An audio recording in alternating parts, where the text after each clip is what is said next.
Peanut butter and jelly. Goes together like Carlik Jones and high ball screens.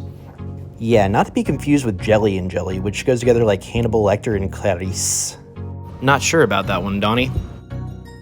We might as well start calling this weekly update the state of Carlik Jones. But I mean, really, can you blame me?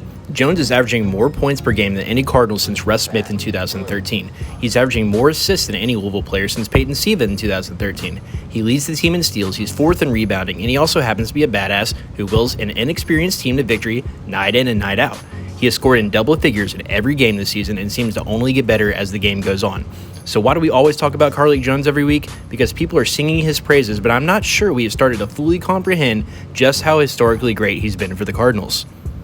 Saturday against Duke was no exception. With the game on the line, with the ball in Carlik Jones' hands, I feel a sense of peace that I haven't experienced since those last two Final Four squads. Jones scored 19 points in the second half, and Duke had no answer.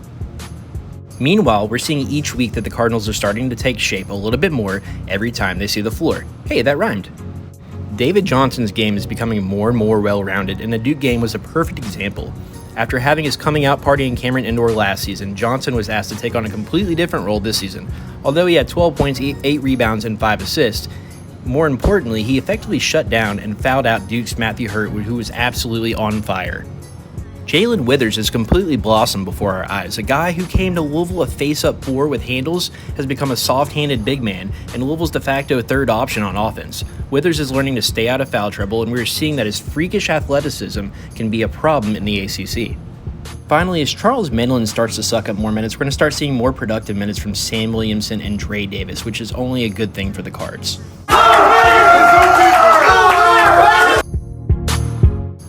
The number 1 Louisville women's basketball team has a target squarely on its back after assuming that top spot. The Cards found out just how much grit they had when they went down by 9 at Wake Forest on Sunday with just 7 minutes left. Demon Deacons learned, however, if they're going to come at Dana Evans, they better come correct. Louisville was flat out atrocious on Sunday. It didn't matter. When Haley Van Lith and Evans had their numbers called back-to-back, they executed like championship teams do.